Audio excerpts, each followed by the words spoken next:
ہمارے ہاں یہ بھی ایک معاملہ ہے, گستاخان رسول سے رابطہ ہے. کہتے ہیں یار یہ دیکھو سرکار کی گستاخی کرتا ہے, شان میں اس طرح باتیں کرتا ہے. ہم کہتے ہیں جی کیا کریں صاحب, برادری ہے نا, خاندان ہے نا, رشتہ داری بھی تو نبھانی پڑتی ہے, دوستی بھی تو نبھانی پڑتی ہے. لا حول ولا قوت الا باللہ. میں آپ سے کوشچن کرتا ہوں, بتائیے صحابہ کرام علیہم رضوان سے بڑھ کر کوئی عاشق رسول پوری دنیا میں پیدا ہوا ہے اور کیا قیامت تک ہوگا؟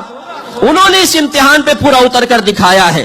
جب میرے آقا نے فرمایا کلمہ پڑھو, اور تمہارے وہ آباء و اجداد جنہوں نے تمہیں غلط عقائد کی تعلیم دی ہے مانو کہ وہ جہنمی ہے, مانو کہ ان کے عقائد غلط ہے, تو صحابہ کرام نے ایک لمحے کے لیے یہ نہیں سوچا یا رسول اللہ وہ کیسے غلط ہو سکتے ہیں, وہ کیسے جہنمی ہو سکتے ہیں, ہم کیسے اپنی برادری و خاندان کی مخالفت مول لیں؟ انہوں نے کہا لبیک یا رسول اللہ, فدا کا ابی و امی, آپ پر میرے باپ قربان, میری ماں قربان. برادری چھوٹتی ہے چھوٹے, لوگ ناراض ہوتے ہیں ناراض ہو, لیکن سرکار سے محبت کا تعلق ختم نہیں ہوگا. اور جب میرے آقا نے فرمایا ہجرت کرو, چھوڑ دو وہ مکہ جہاں تمہارا بچپن گزرا ہے, جہاں تم پیدا ہوئے ہو, جہاں تمہارا خاندان ہے, برادری ہے, بیوی بچے ہیں, باغات ہیں, مویشی ہیں, ٹھنڈے میٹھے پانی کے چشمے ہیں, تمہارا بزنس ہے. صحابہ کرام نے نہیں پوچھے یا رسول اللہ صلی اللہ علیہ وسلم آگے چل کر کیا ہوگا, ہم خاندان کو چھوڑ دیں, ہم برادری کو چھوڑ دیں, اکیلے ہو جائے؟ نہیں, انہیں معلوم تھا کہ دامن مصطفیٰ سے وابستہ ہوں گے تو پوری کائنات قدموں میں ہوگی, اور یہ دامن چھوڑ کر سب سے وابستہ ہو جائیں گے تو اللہ تعالیٰ سب کی چیز نعمتیں, سب رحمتیں ہم سے دور فرما دے گا, اور کچھ بھی ہاتھ میں نہیں رہے گا. چھوڑ کر اس طرف آ گئے. تو غزوہ بدر ہے, صحابہ کرام ایک طرف کھڑے ہیں, انصار صحابہ تھے انہیں ایک لمحے کے لیے ہٹا لے, مہاجر صحابہ موجود تھے نا, مکے سے ہجرت کرنے والے, اور سامنے جو کھڑا ہے لشکر جرار 1000 کا تقریباً, یہ ان کے خاندان برادری والے ہی تھے. تلواریں نکلی ہوئی ہیں, سامنے باپ ہے, چاچا ہے, ماموں ہے, تایا ہے, بہنوئی ہے, لیکن اس طرف میرے نبی ہے, اس طرف ایمان ہے, اس طرف اسلام ہے, اس طرف ایمان کا امتحان ہے.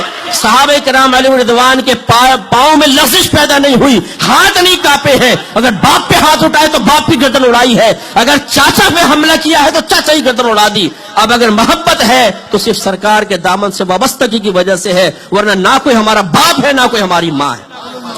حضرت ابو بکر صدیق رضی اللہ تعالیٰ عنہ کے صاحبزادے حضرت عبد الرحمن بن ابی بکر کہتے ہیں اسلام لانے کے بعد غزوہ بدر میں کفار کی طرف سے آئے تھے.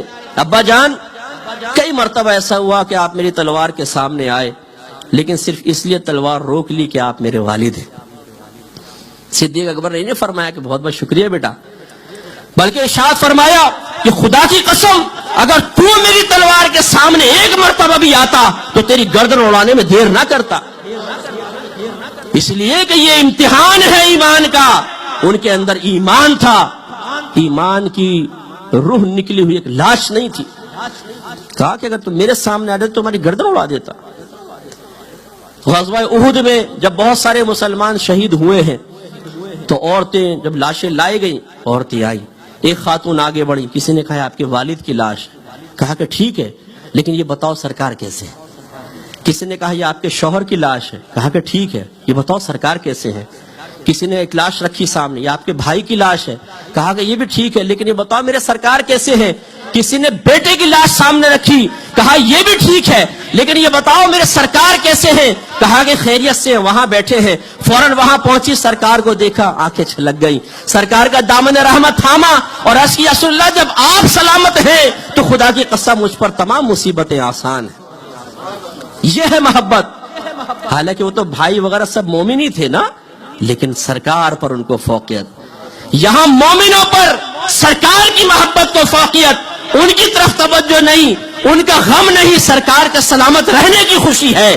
اور یہاں صورتحال یہ ہے کہ ایک بد مذہب ہو, ایک گستاخ رسول ہو, ہمارے نبی کی شان میں گستاخی کرنے والا ہو, لیکن ہم پیار سے اس لیے ہاتھ ملائیں کہ نہیں جی دوستی ہے, کیا کریں جی, ماموں ہے, بہنوئی ہے, تایا ہے, پھپھا ہے, اصل رشتہ سرکار کا ہے. یاد رکھیے قبر میں جائیں گے یہ ماما ساتھ نہیں ہوگا, یہ چاچا ساتھ نہیں ہوگا, یہ دوست ساتھ نہیں ہوں گے, میرے آقا کھڑے ہوں گے, فرشتے کہیں گے ما کنت تقول فی حق ھذا الرجل, تو شخص کے بارے میں کیا کہا کرتا تھا. اگر سرکار کے طریقے پہ چلے ہوں گے، سرکار سے محبت رکھنے والوں سے رابطہ رکھا ہوگا، گستاخان رسول سے بد مذہبوں سے دور ہوں گے، تو انشاءاللہ زبان سے نکلے گا فرشتوں میں بتاؤں کہ یہ کون ہے، یا میرے سرکار بتائیں میں کون؟ پوچھو میرے سرکار سے۔ ہر مشکل کا مقابلہ کیا ہے، اپنے آقا کے لیے سب کو چھوڑ دیا، آقا کا دامن تھاما، اللہ نے پوری کائنات پوری دنیا کی دولت میرے قدموں میں ڈالی۔ میرے سرکار سے پوچھو۔ اور پھر میدان معاشر میں جب سرکار کی بارگاہ میں شفاعت کا سوال کرنے کے لیے جائیں گے تو ندامت نہیں ہوگی، شرمندگی نہیں ہوگی، نگاہیں جھکی نہیں ہوں گی، وہاں پر پھر انسان کو اپنی سابقہ زندگی پر ذلت و رسوائی کا احساس نہیں ہوگا، فخر سے جا کے سرکار کا دامن تھامیں گے۔ اور جو یہاں سرکار کے دشمنوں کے ساتھ رابطہ رکھتا ہوگا اور وہ دشمن ایک لائن میں مجرمین کی حیثیت سے شرمندگی کے ساتھ سر جھکا کے کھڑے ہوں گے، اور اللہ نہ کرے اگر اللہ نے ان کے ساتھ ہمیں بھی کھڑا کر دیا تو پھر کس منہ سے سرکار کی بارگاہ میں حاضر ہوں گے؟ اس لیے میں آپ سے گزارش کرتا ہوں کہ کاملیت ایمان کے لیے سنجیدگی اختیار کریں۔